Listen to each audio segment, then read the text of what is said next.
Party सिर्फ party नहीं है, ये एक परिवार है और मैं अपने परिवार में पूरी तरीके से भावनाओं के साथ तार्किक रूप से सम्मिलित हुई हूँ। आप सभी लोग वाकिफ हैं, आफ्टर निर्भया केस 2020 में जब निर्भया केस डिसाइड हुआ, यही बीजेपी पार्टी आपकी इस बहन बेटी को कितने ऑफर दिए होंगे, इस चीज़ को आप लोग एक बार सोचिए।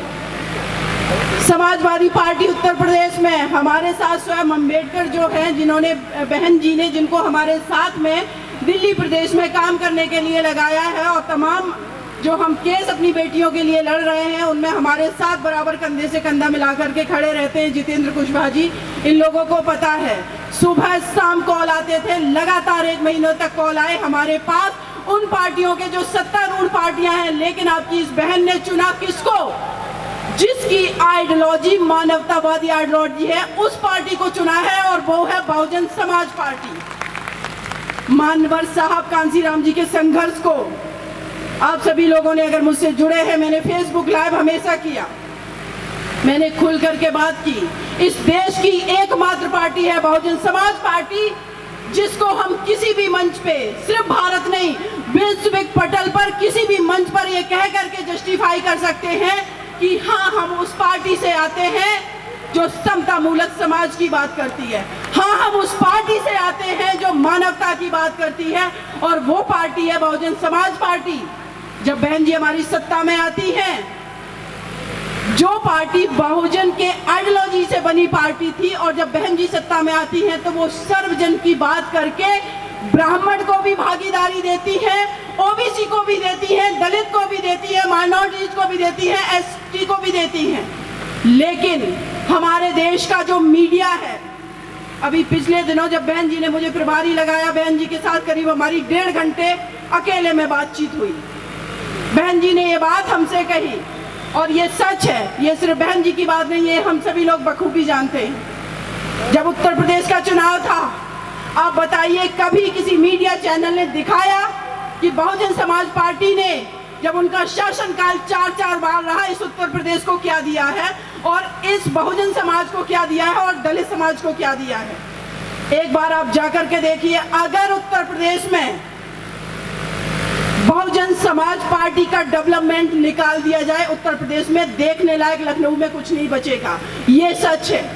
चाहे वो अंबेडकर पार्क बनवाए हों या तमाम हॉस्पिटल बनवाए हों, महामाया इंटर कॉलेज बनवाए हों, 6 विश्वविद्यालय बनवाए हों, या एक्सप्रेस वे, भारत में पहला कॉन्सेप्ट हमारी बहन जी लेकर के आई है।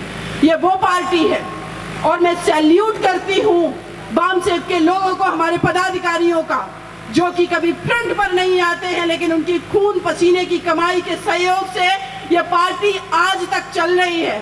लेकिन जो वर्तमान का सिनेरियो है, जो सत्ताधीन पार्टी है, वो है आज की डेट में बीजेपी। ईडी उनके पास है, सीबीआई उनके पास है, इलेक्शन कमीशन उनके पास है, मीडिया उनके पास है, बड़ी फंडिंग पूंजीपतियों की उनके पास है। हमारे पास क्या है? हमारे पास है आप लोगों का डेडिकेशन, आपका त्याग, आपकी तपस्या, आपका पैसा, सब कुछ आपका है। और ये पार्टी मेरे अपने लोगों की खून पसीने की सिंचाई से बनी पार्टी है। भंते जी ने जैसे अभी कहा ओबीसी के लिए, मैं आपकी बात से सहमत हूँ। नो डाउट पॉलिटिक्स में उथल पुथल होती है, लेकिन ये भी सच है, सभी जानते हैं कि ओबीसी के बहुत बड़े बड़े नेता बसपा में जब थे तो हमारी बसपा सत्ता में रही। और ये भी सच है कि बहन जी ने जिस स्ट्रेटजी से काम किया, उस वजह से हम सत्ता में आए, और आज भी इस देश की तीसरी सबसे बड़ी नेशनल पार्टी हमारी बसपा है, कोई और पार्टी नहीं है। उत्तराखंड में हमने 2 विधायक बनाए हैं, पंजाब में बनाए हैं, तमिलनाडु में हमारे जो रिटायर आईपीएस भाई वो सक्रिय हैं, दिल्ली में भी हम फिर से सक्रिय हो रहे हैं। जो हमारी थोड़ी बहुत निष्क्रियता थी, हम लोग सक्रिय हो रहे हैं। अगर बहन जी ने मुझे भेजा है यहाँ पर, मैं दावे के साथ कहती हूँ, आप लोग अगर हमारा साथ देंगे, हम आपके लिए दिन रात एक कर देंगे और हम दोबारा से लौटेंगे। क्योंकि ये सच है, हम कोई भी मूवमेंट चला लें, हम कितने भी सामाजिक संगठन बना लें, हम कुछ भी कर लें, हम मीडिया हाउस भी बना लें, लेकिन जब तक हमारे पास पॉलिटिकल पावर नहीं होगा, जब तक हम संसद में नहीं होंगे, जब तक हम विधानसभा में नहीं होंगे, हमारे लिए मुश्किल हो जाएगा हमारा भारत का संविधान बनाना, जो कि बाबा साहब ने बनाया था।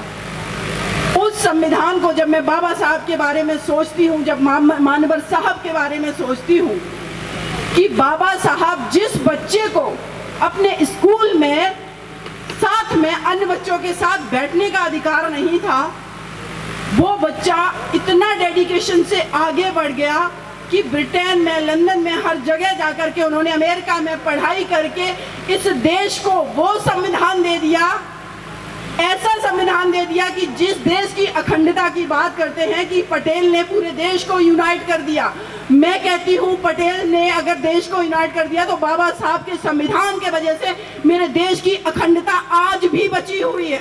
नहीं, पड़ोसी देश को आप देख लीजिए, पाकिस्तान को आए दिन कभी भी, जब से पाकिस्तान बना है, कभी भी 5 साल अपनी सरकारें नहीं चल पाई। ये संविधान की खूबसूरती है। और ये संविधान किसने बनाया? हमारे बाबा साहब ने। और जो संविधान सभा के अध्यक्ष थे डॉक्टर राजेंद्र प्रसाद जी, बाबा साहब प्रारूप समिति के अध्यक्ष थे, राजेंद्र प्रसाद जी ने कहा कि मैं डेली की जब भाषण सुनता हूँ, जब डिबेट डिस्कशन सुनता हूँ कि संविधान कैसा बनेगा, जो 2 वर्ष 11 माह 18 दिन तक सभाएं चलती रही, तो कहते मैंने सोचा कि मेरा निर्णय सबसे सही था, क्योंकि भीमराव अंबेडकर जैसा काबिल व्यक्ति हमें इस देश के अंदर संविधान बनाने को नहीं मिलता। ये किसके शब्द हैं? जो संविधान सभा के अध्यक्ष थे।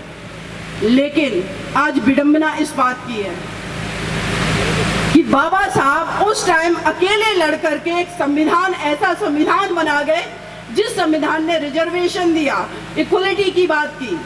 आज हम लोग इतना अपने आप को जागरूक कहने के बावजूद भी उसको बचा नहीं पा रहे हैं। तो इसका मतलब है एक बार खुद हमें अपने अंदर आकलन करने की जरूरत है कि एक व्यक्तित्व जिसने इतना बड़ा संविधान लिख दिया, जिन्होंने अपने पद से इस्तीफा दे दिया महिलाओं को आज़ादी दिलाने के लिए, हिंदू कोड बिल पर, और ओबीसी को जो अधिकार दिलवाने थे उनके लिए उन्होंने इस्तीफा दे दिया, लेकिन आज हम क्यों नहीं बचा पा रहे हैं? उसका कारण जो मुझे समझ में आता है वो 2 चीजें हैं। पहली चीज, या तो हम पूरी तरीके से संतुष्ट हो गए हैं कि बाबा साहब ने एक बार संविधान 1950 में बना करके दे दिया, उसमें जो अधिकार मिले हम उससे संतुष्ट हैं, हम रिजर्वेशन लेते रहेंगे और हम अपने बच्चों को थोड़ा थोड़ा आगे बढ़ाते रहेंगे, हम शासन सत्ता में भागीदार बने या नहीं। या तो हम संतुष्ट हो गए हैं। अगर संतुष्ट नहीं हुए हैं तो मुझे ये लगता है कि हमारी यूनिटी जो थी, जो मानवर साहब ने, कांसीराम जी ने हम लोगों को यूनाइट कर दिया था, वो हमारी यूनिटी कहीं ना कहीं टूटी है। ये भी कारण हो सकता है। ये 2 मुझे प्रमुख कारण समझ में आते हैं।